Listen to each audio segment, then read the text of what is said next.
After many delays, Hungary has ratified Sweden's accession to NATO, the last EU member state to do so.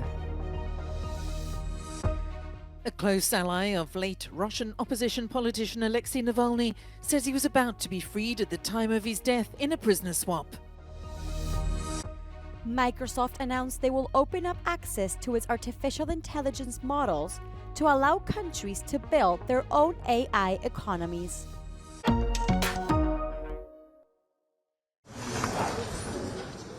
French President Emmanuel Macron does not rule out Western troops on the ground in Ukraine in the future. The issue was discussed at a gathering of over 20 European leaders in Paris. The aim, to signal to Russia that support for Kyiv would not waver as the full-scale invasion grinds into a third year.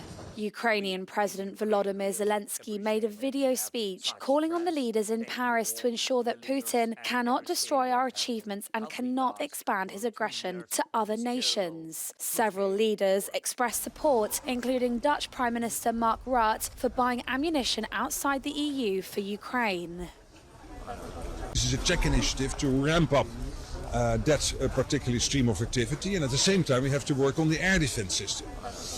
Ukraine is in urgent need for more rockets, but also for more systems, be it SS-200, SS-300, Patriots and other systems. Tout a été évoqué ce soir de manière très libre et directe. Il n'y a pas de consensus aujourd'hui pour envoyer de manière officielle, assumée et endossée des troupes au sol, mais en dynamique, rien ne doit être exclu. Nous ferons tout ce qu'il faut pour que la Russie ne puisse pas gagner cette guerre. The Paris conference comes after France, Germany and the UK recently signed 10-year bilateral agreements with Ukraine to send a strong signal of long-term backing as Kyiv works to shore up Western support. The Hungarian parliament has ratified Sweden's accession to NATO, the last EU member state to do so. The ruling party said the vote had been delayed since summer 2022 because the Swedish government had not shown enough respect to Hungary. Mi a méltánytalan támadásokat tartottuk elfogadhatatlannak. Azokat a minősítéseket, amelyek adott esetben Magyarországot rasszistának minősítették, miniszteri szinten ezeket tartottuk elfogadhatatlannak, és ezzel kapcsolatban a jelenlegi kormány részéről van egy látványos együttműködési szándék, érzékeljük a kölcsönös tiszteletet. According to the opposition, the government has blackmailed Sweden but achieved nothing and has even acted alongside foreign interests.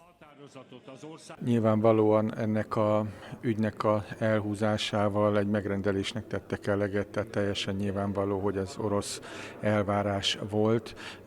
Egész Magyarországnak szégyene az, hogy mi lettünk a legutolsók. After the ratification, the Swedish Prime Minister said that today was a historic day, and the NATO Secretary-General also welcomed the decision of the Parliament. A szavazás előtt a parlamentben Orbán Viktor arra kérte a párttársait, hogy támogassák a svéd NATO csatlakozást, mert ez hozzájárul Magyarország biztonságához. A szakértők is ebben szinte mind egyetértenek, hogy Magyarország érdeke a svéd NATO csatlakozás. Éppen ezért nem értették sokan azt, hogy miért halogatta ezt több mint másfél évig a Fidesz frakció. Magyar Ádám, Euronews, Budapest. Russian opposition politician Alexei Navalny was about to be freed in a prisoner swap at the time of his death.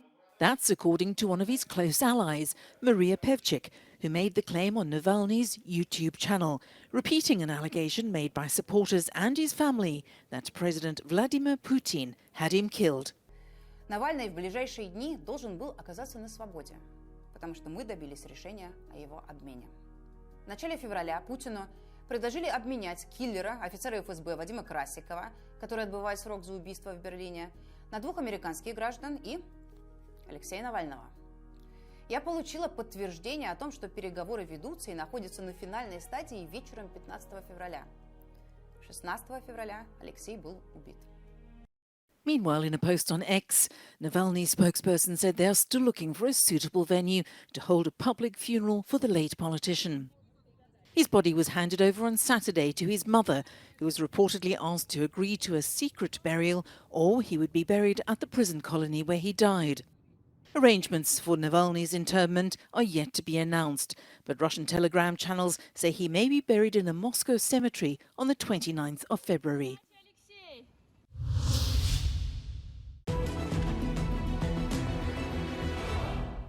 Russian officials and state media largely refrained from publicly discussing the two-year anniversary of Russia's full-scale invasion of Ukraine on the 24th of February, likely in an effort to avoid addressing Russia's failure to achieve its stated war aims at significant human costs, says the Institute for the Study of War. As the end of February also marks the 10th anniversary of Russia's invasion and consequent illegal annexation of Crimea, the UK Defence Ministry says Russia's tactics against Ukraine's creative warfare on the Black Sea are falling short. At the outset of the full-scale invasion in February 2022, the Russian Navy maintained the freedom to maneuver throughout the entirety of the Black Sea, most significantly in the northwest.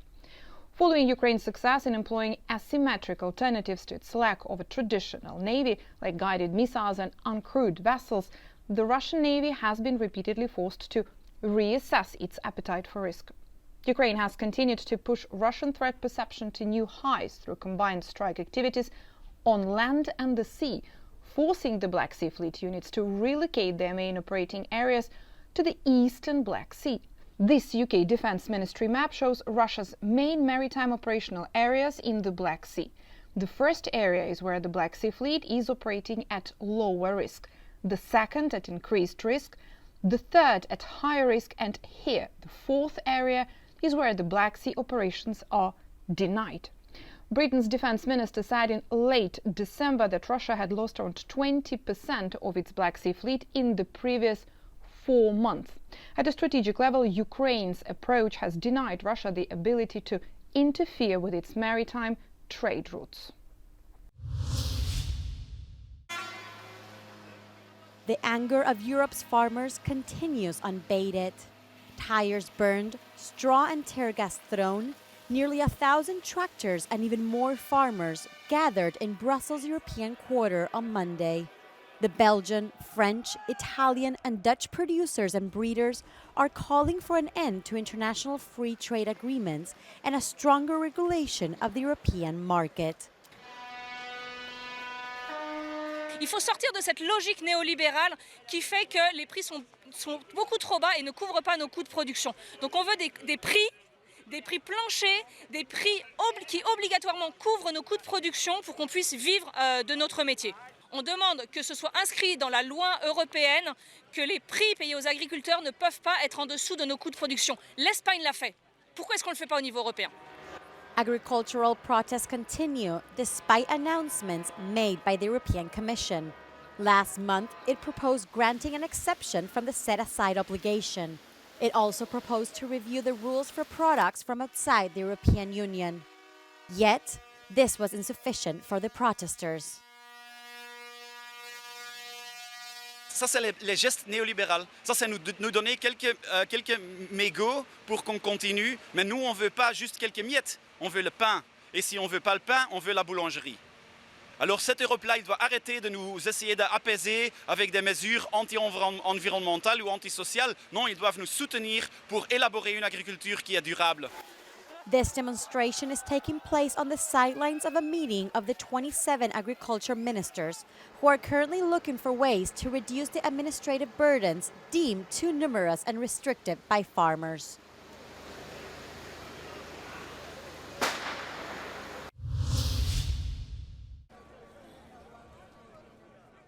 Microsoft announced they will open up access to its artificial intelligence models to allow countries to build their own AI economies.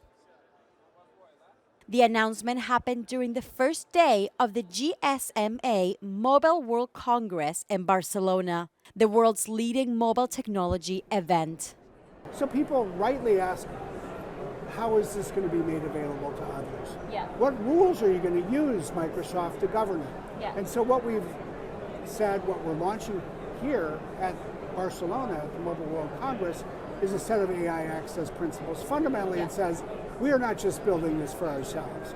We are making it accessible for companies around the world to use so that they can invest in their own AI inventions. I think it's extremely important because we're investing enormous amounts of money, frankly more than any government on the planet, to build out the AI data centers so that in every country people can use this technology, they can create their AI software, their applications, they can use them for companies, for consumer services and the like.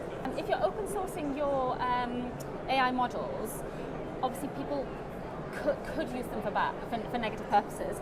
And so I guess the big question is, how do we protect against the negative use of AI without inhibiting innovation? I think our purpose is, in this era of time, hopefully to create technology that is going to help the world solve the problems we need to solve, say whether we're talking about climate change or the protection of democracy. And we're also helping the world navigate through a fundamental technological evolution or maybe even revolution, especially when we think about the role of artificial intelligence. The second thing we have to do, and what we are doing, is using AI to detect the harmful uses of AI and to work hard to thwart it or disrupt it. And I think that is equally important, using AI as a defensive shield, even if someone else wants to use it as a sword. Over 95,000 attendees, 2,400 exhibitors, and over 1,000 speakers are expected at the event in Barcelona, which will take place until February 29.